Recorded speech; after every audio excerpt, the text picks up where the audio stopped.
Alikho elishona lingenazo ezalo yamkela kenazi ezihamba phambili namuhla. Indida kubhuntsha owamakhosi neNgonyama Trust. Ithemba ngokutshalwa kwemali kwaloliwe, kanti MK Party yethule olwabelaphi bendabuko. Izindaba ze-1 KZN TV uzifundela uSiyabonga wakadumane nabezulu elidume esandlwane siyakhuleka. Ubhuntshile umhlangano wamakhosi obubizwe ibhodi leNgonyama Trust ngaphandle kwesibusiso seNgonyama.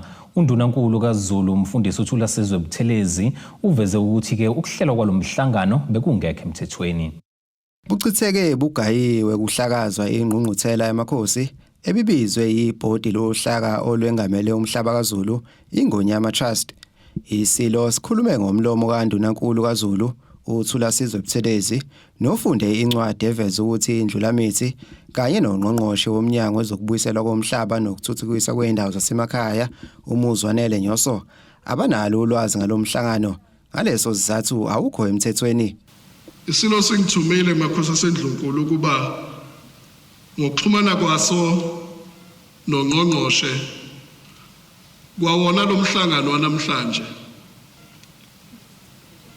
Isilo sibe singithuma ukuthi ngixhumane nongqongqoshe. Ngixhumene naye ungqongqoshe namhlanje kuseni sakwazi ukukhuluma isikhathi esingangemzuzu engama-22. Lapho ungqongqoshe ekuveze ngokusobalwa umnumzana uNyonsi ukuthi kwalomhlangano wamakhosi ohlezi lapha yena kawazi.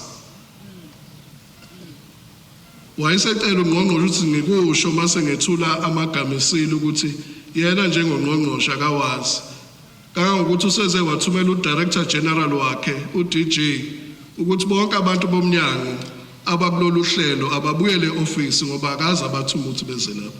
Kanti ke obambe njengesikhulu esiphezulu kwiNgonyama Trust uSiyamdumisa Vilakazi ukhale ngokuxambukela kwepolitiki edlalobi neyenza kuphazamiseke ukusebenza kwalolu hlaka. Ukusebenza kweNgonyama Trust ku-regulated. Kunomthetho esithi administrative regulation eshoyo ukuthi yonke into yenziwa kanjani. Lowo mthetho uthi uma umsihlalo weNgonyama Trust engekho engatholakali ukwenza isinqumo noma ukusiza ekwenzeni isinqumo, umuntu olandelayo kuyaye kube uvice chairperson weboard. Ingakho ke siye sabona namhlanje ukuthi ngoba sila sisekho kuyaye kungene uvice chairperson weboard. iNgonyama Trust is a professional organization, so akufanele ngisho amakhosi aseNdlunkulu ayivumele ukuthi ithathe idonswe kufakwe izinto zepolitiki phakathi ngoba iyoneka. Esifuna ukukhuluma ukuphathwa komhlaba, esifuna ukukhuluma okwalesi sigungu esisiphethe seNgonyama Trust, esifuna ukukhuluma ukusimama kwezizwe, ukufundiseka kwemkhandlu namakhosi nokwenza kahle kweNgonyama Trust. Ilokho besikuzele, ilokho esingathanda ukuthi kuqhubeke kuye phambili. Ezindabeni ze-1 KZN TV kubika uSiphamadla Gumede ngise-Richards Bay. Kubhekwe lukhulu ngesivumelwano sokusebenzisana phakathi kwenkampani uTransnet kanye ne-International Container Terminal Service INC etshale imali ebalelwa ke ku-11 billion wamarandi. Lokhu ke kuvele ngesikhathi lezi zinkampani zombili zisayinde isivumelwano seminyaka engama-25 eThekwini. Njengemizamo yokuhlenga inkampani yakwaTransnet ngenkece kanye nezinsiza kusebenza, kusayinwe isivumelwano sokusebenzisana nenkampani yasezweni lasePhilippines. Inhloso yalesivumelwano ukuthi njengoba siuTransnet sisesimweni lapho sivuselela khona ukusebenza kwenkampani nangendlela esixhasa ngayo umnotho waseNingizimu Afrika. So silindele ukuthi lokhu kuzoletha ukutshalwa kweimali nokufakwa kwemishini emisha. Baqhubeke lapho bese sikale khona njengoba abantu bese babonile ukuthi siuTransnet bese sikalile ukuthenga imishini, kodwa lokhu manje kuzoqhubeka kuye phambili kudlondlobala ukuthi kwenze leli chweba likwazi ukusebenza kakhulu. Bazoletha futhi nolwazi lwabo abalisebenzayo njengoba basebenza kumazwe amaningi banama-terminal umhlaba wonke lapho ba-operator khona. So izindlela zokusebenza ne-technology abayisebenzayo bazokwazi ukuthi bayishare nathi. Lokho kuzosiza ukuthi nathi kube nemthelela kuma-terminal amanye esa-operatayo eSouth Africa, njengama-terminal ase-Cape Town, ase-Ngqura nawo khona lana ePier 1. Lezi nkampani zombili kuveleke ukuthi zizobambisana ukwengamela ichweba laseThekwini ngenkampani entsha ebizwa ke iDurban Gateway Terminal okulindeleke kuqale ekuqaleni konyaka ozayo. Abe-ICTSI baqinisekise ukuthi ke kayikho imisebenzi ezolahleka ikakhulukazi njengoba le ntuthuko izophinde ifake nobuxhakaxhaka bezobuchwepheshe besimanje manje. Well, there is 100% job security for everyone, so that shouldn't be a concern on anyone. So what I can say to everyone is that, from when we start here, what you do today, please do tomorrow, the same thing. And the day after, we will try to do it a little bit better and a little bit better all the time. It's a little bit, you have to look at it like a factory. A port is like a factory where you efficiently have to move something from A to B. So it's not technically difficult to lift a container, but it's how do you do the process efficiently when you have many of them. So this is a lot about, redesigning the processes, the basic skills of all our employees here, there's nothing wrong with that. Everybody, the crane drivers are good, the truck drivers are good, but, they need also the right tools, the right processes to be more efficient. Abenyunyana yabasebenzi bathi ke lokho kuyathokozisa njengoba kuzofukula namakhono kubasebenzi. No, it's a massive opportunity. Remember, the employees will remain employees of Transnet. The jobs will be secured for the duration of the agreement for the 25-year deal. But I think the opportunities of upskilling them, giving them more opportunities, and getting exposure to how ICTSI is doing it in European countries, and then bringing that skill set back to South Africa will really improve our livelihood in South Africa. Ezindabeni ze-1 KZN TV kubekuntombi khona Mvubu ngiseThekwini.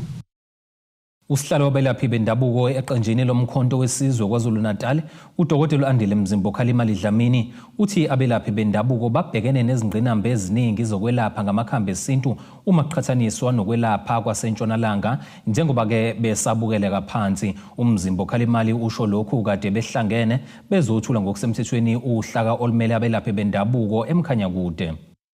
Laba ke bathi basabhekene nezicelelo eziningi kodwa ke ukugqame kakhulu ukuthi ke basabukelwa phansi ekubeni ke kunezifo ebazilaphayo amakhamba aseNtshonalanga ahluleka ukuzelapha. Lo mhlangano wabo ke bekuzodinga idanga lezi inselelo ukuthi ke babhekana kananjani nazo kuya phambili. Siyafisa ukuthi ngelinye ilanga nathi sikwazi ukungena ezibhedlela, nathi ngelinye ilanga kube khona isibhedlela sethu, kube khona ulwazi sitholayo nathi sifundiswayo ngalo njengoba nabo befundiswa laba abalapha ngokwaseNtshonalanga. Nathi sikube khona izinto esizifundayo sikwazi ukungena futhi sibasize ngoba kuyenzeka umuntu aphathwe lesifo kuthiwa ibhande esivele lapha sibe ngaphakathi uthothi uyayisebenzisa into zabelungu kodwa zihluleke sifike thina simkalele sithi zokalela 3 days ngokwama herbs elapha esiphiwe wona uNkulunkulu nabantu bangakithi abangasekho. Abaqhuquzeli ke balomcimbi bathi kwethulwa kwalolu hlaka ngaphansi kweqembu lomkhonto wesizwe kubanika ke inkundla ukuthi kubabe nezwi ezitweni ezithinta umphakathi nokuphatha kwezwe kanye ke nabo bengabalaphi bendabuko. Lana sizolontsha kahle umkhanya kude sizolontsha abelaphi basemkhanya kude wonke singabelaphi nasijabulile kakhulu uma ubaba uNxamalala ememezela ukuthi abelaphi kabeze bonke ku-MK thina siyaqala nqa ukuba kwindawo la esamukeleka khona njengabalaphi bendabuko.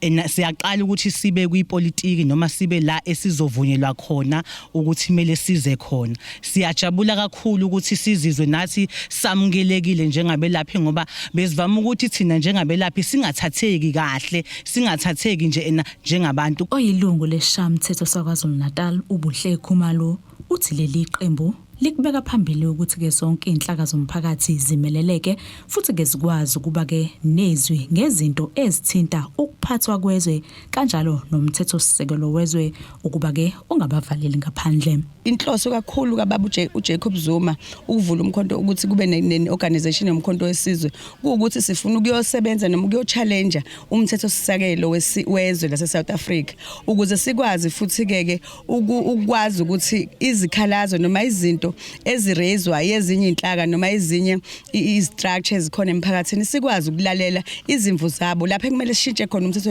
wesisekelo bese responda to ama issues abawarezayo ngoba siyazi kakhulu ukuthi inkulu indima edlalwa abalapho bendabuke sabantu abamnyama so asikwazi abantu abanjalo kuba ukuthi i-constitution ingabakhavi abelaphi ke bahlangene la bahlangene nje babelaphi bomkhonto wesizwe bavikelekile banesigatshana ngaphansi kwe-constitution yomkhonto wesizwe konke abakwenzayo abelaphi abakwenzi ngaphandle kwe-umbrella yomkhonto wesizwe. Estabeni ze-1 KZN TV ngingusamgeliswe Nqulunga ngisenodale eMdubaduba. Kwethulwe ngokusemthethweni ifestival ezoba ibanjwa okokuqala ngqa kulonyaka i-Ikurudi Africa Cultural Experience nehlose ukubuyisa ubuntu nokukhuthaza amasiko. uHoward Msomi we-Intelezi Msane Heritage Center uthi ngale festival bahlose ukunqanda isihlava se-GBV kubuye ubuntu emphakathini kubuye isithunzi somuntu omnyama. Umsomi uthi le festival izohlanganisa namaciko emkhakha yahlukene. Izoba nje kokuqala ifestival eyaziwa ngokuthi iKurudi Africa Cultural Experience ehlose ukukhuthaza ubuntu, isiko kanye nokulwa nesihlava sokubulawa kwabantu besifazane nezingane. Le festival ihlelwe iNtelezi Msane Heritage Center esemthwalume.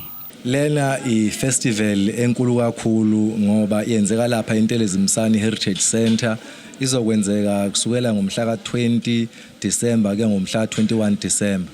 Lenzo njoba zimbili nje kunama artists ahlukahlukene abamba iqhaza kukhona abantu abenza i-theater and storytelling khona abantu abenza music khona abantu abenza i-fashion khona abenza i-poetry khona abenza i-dance all traditional dancers khona abaxhensa imfene so lo msebenzi lo uthi ke inhloso yawo kakhulu ukuthi ugqugquzele ukuthi ke njengabantu base-Afrika asikwazi ukuhlangana sikhulume ngezwe lodwa sikwazi ukuthi akubuye ubuntu akubuye inhlonipho kubuye isithunzi somuntu omnyama.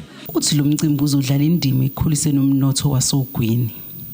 Sifuna ukuthi asikwazi ukukhulisa umnotho wezesekhaya kakhulukazi endaweni yasogwini endaweni yasemzumbe kwaZulu Natal.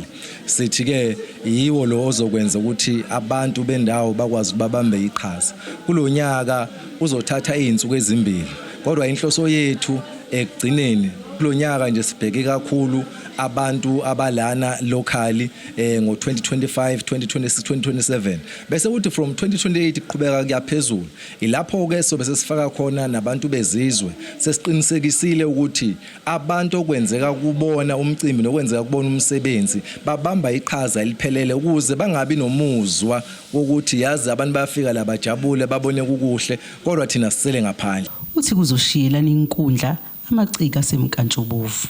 Akhona ke amaciko akithi amkantshubovu masingakhuluma ngomthobisi Mthalane insizwe seyiwini amawadi izobe ikhona ingxenye yalolu hlelo sikhulume ngoFaith Disane uzobe ingxenye yalomcimbi amaciko amaningi azobe khona ebamba iqhaza. Iqhuba uthi intshi izophuma nolwazi olunothile kakhulu.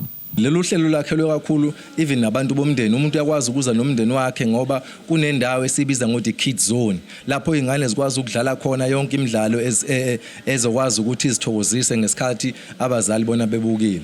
Kodwa kubalulekile ukuthi abantu abasha babe ingxenye okokuqala nje ingxenye abantu abaningi ababambe iqhaza la abantu abasha. Kodwa nje basithi Ikurudi Africa sithi ke itheme yakhona sithi akubuye ubuntu sithi akubuye inhlonipho sithi akubuye isithunzi ukuthi masikhuluma ngesithunzi somuntu sisho ukuthini lokho kuzophinda kusilekeleleke ekutheni lento ethi gender based violence ingabe khona ngakho abantu abasha kuzobasiza kakhulu ukuthi bafunde lukhulu ukuthi masikhuluma njengabantu base-Afrika sizwe sithini nanokugubha nje bazi ngamasiko ethu ukuthi singobani izinhlelo ezahlukahlukene esizobe sinazo. Le festival kulindeleke ibanjwe ngomhla ka-20 kuya kumhla ka-21 kuDisemba emthwalume iNtelezi Msane Heritage Center.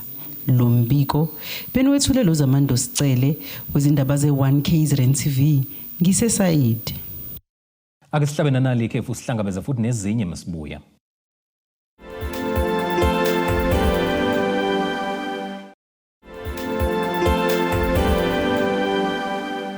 Ake sibingelele siphinde ke sikwamukele mekuthi usanda kubukela izindaba zethu nazi izihloko esifolosa ngazo namhlanje. Indida kubhuntsha owamakhosi neNgonyama Trust. Ithemba ngokutshalwa kwemali kwaloliwe kanti MK Party yethule olwabelaphi bendabuko. Inhlangano yomphakathi iStandout Foundation ithi ihlose ukulwa nokudlanga kodlame oluqhubekayo kubafundi besikole iMajia High School. Lokhu kulandela njengoba le nhlangano bisingathe ikhempu yeviki iqoqe abafundi bakulesikole ukuqeqesha ukwenza imisebenzi yezandla. Umsunguli walenhlangano uZandile Mthimkhulu uthi umsebenzi wabo uqinisekisa ukuthi abafundi bakulesikole abasaleli emumva kwizifundo zabo bathola ke amakhono afanele. Isikole samabanga aphezulu iMajia High School eGingindlovu sibhekene nenkinga yabafundi abaneminyaka ephezulu kumabanga abakuwo. Lesi sikole sike sabhekana nengwadla yezimpi zabafundi ngaphakathi.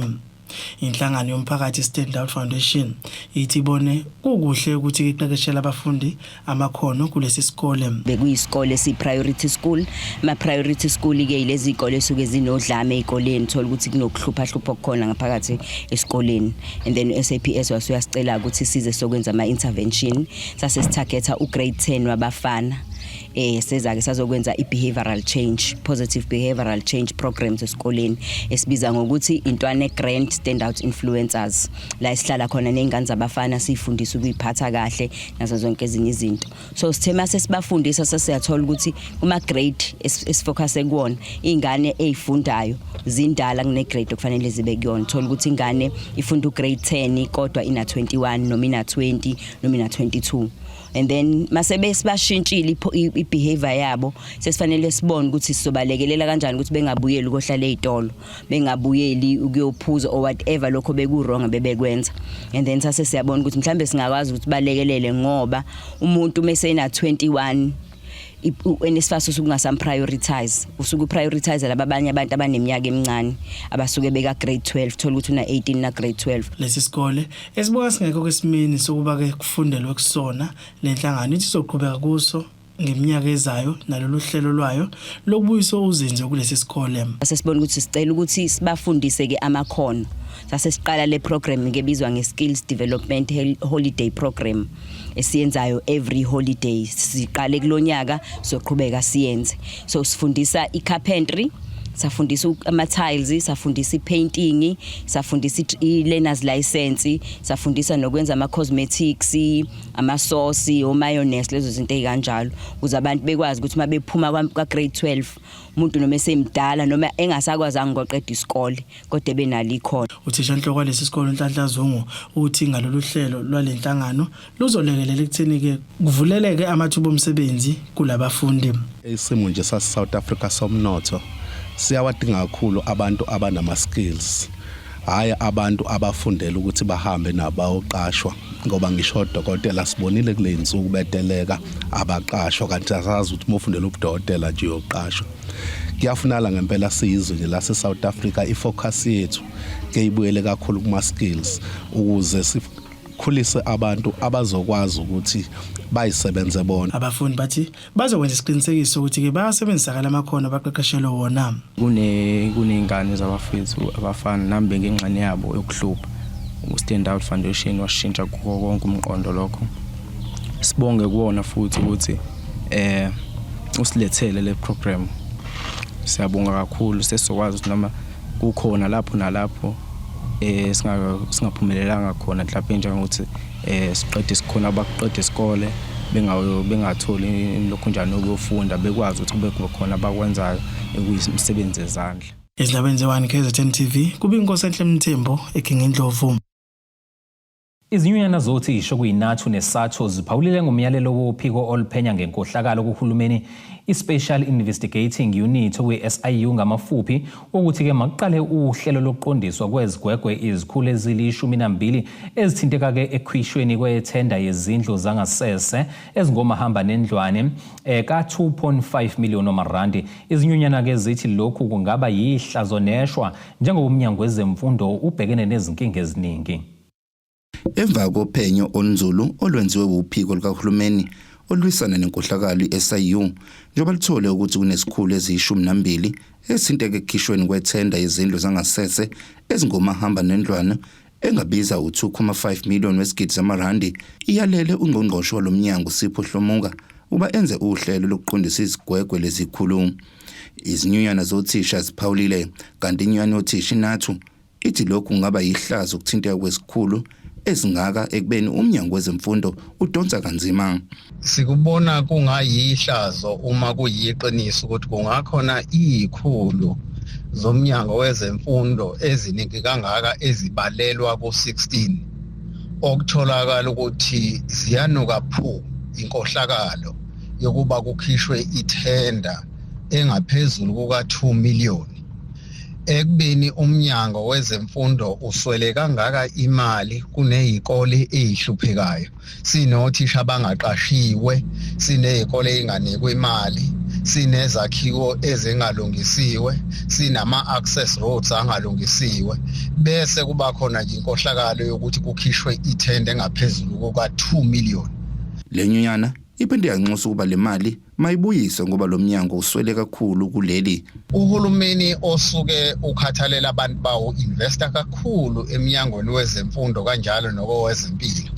Ngakho ke akuyokuba kuhle futhi kuyobe kusho ukuthi uhulumeni uhlulekile uma kunezikhulu eziningi kangaka ezithintekayo nezibamba iqhaza kuloko. Kanjalo nenyunyana yothisha isathu nayo isho ngwazilwini lokuthi makuthathwe izinyathelo esifanele uma kungekho ukhanjiswe ngendlela nanokuthi ngabe lezi zinto zikhona yini okwakumele zisize abantwana.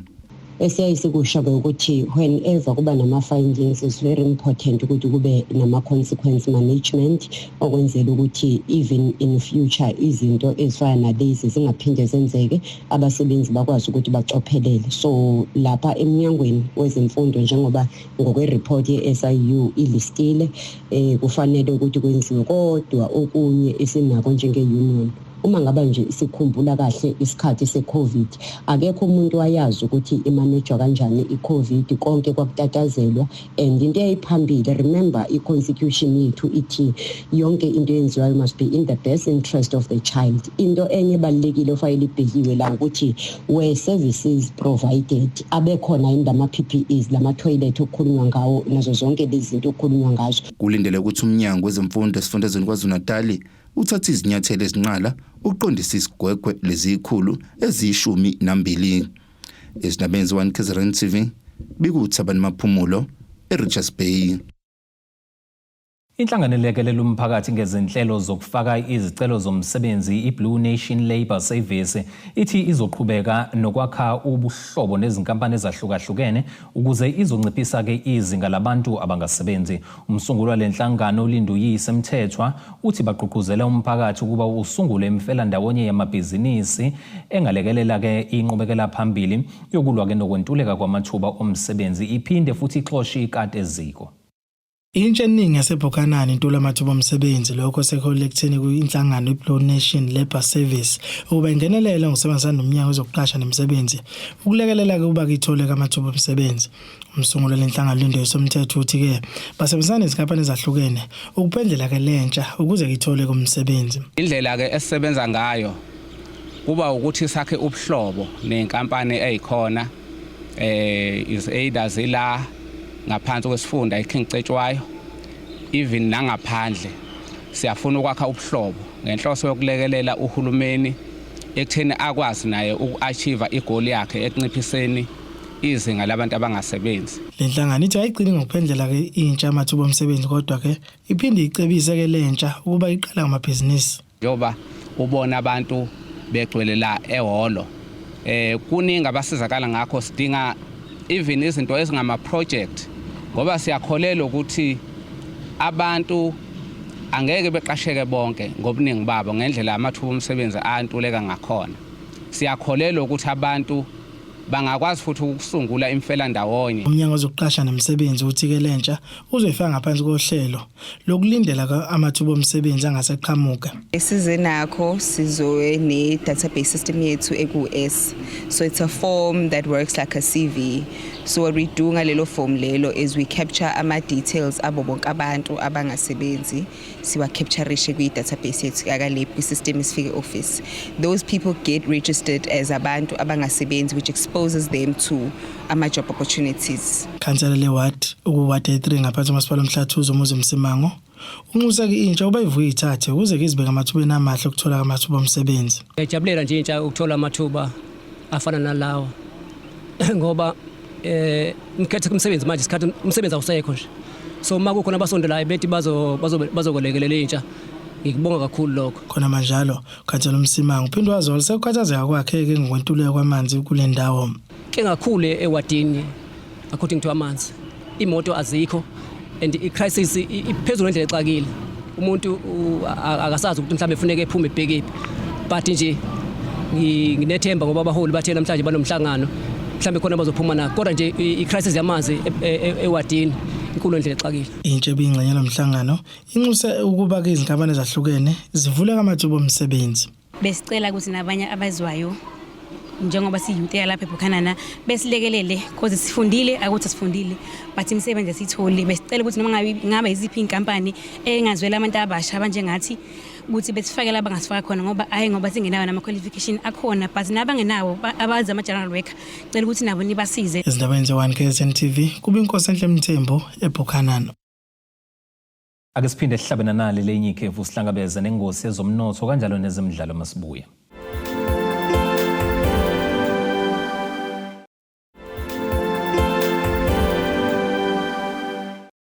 Asikubingelele siphinde sikwamukele mekuthi ke usanda kubukela izindaba zethu nazi ihloko ezihamba phambili namhlanje. Indida kubhuntsha owamakhosi neNgonyama Trust ithemba ngokutshalwa kwemali kwaloliwe kanti MK Party yethule olwabelaphi bendabuko. Kuleli qophela ke singene sijule engosini yezomnotho.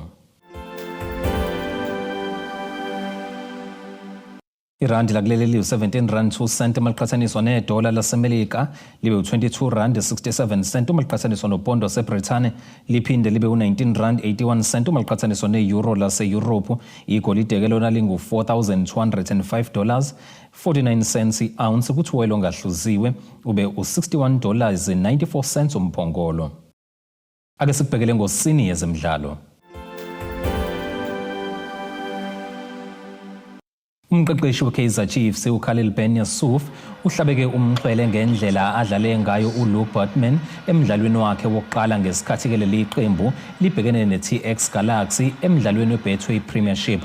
uBudman uneminyaka engu-19 ubudala udlala okokuqala edlube ijezi leKaizer Chiefs kulomdlalo ke ophelezi bambene ngeqanda ngapha neqanda ngapha eMbombela Stadium eNelspruit ngesonto. Ungene sekuseleke imizuzu eli-11 kuphela umdlalo endaweni kaLehlo Motlow lomdlali ke noza kwabo Asanele Velebhai kanjalo ngo-October bagcine behlulekile ke ukubhaliswa ngokusemthethweni njengabadlali beKaizer Chiefs ngemva ke kokungenelela komxazululi weSAFA ozimele kulandela kumdonsiswane ke obuphakathi kwaleli qembu laseSoweto kanjalo neCape Town Spurs ebinqaba ukubakhulula. Akuzibhelene nasi isimo sezulu esingalindeleka.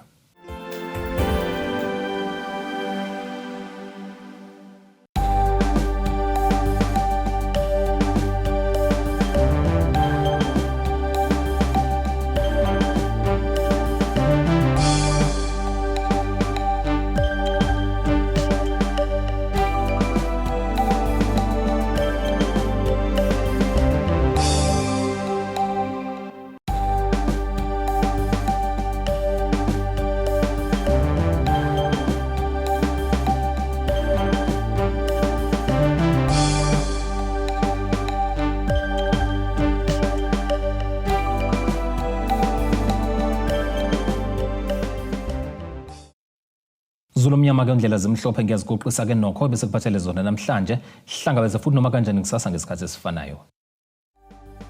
Abethuli bethu bezindaba baxhaswe iTulis Bayview Bridal ungabashayela kulezi zinombolo ezivelile.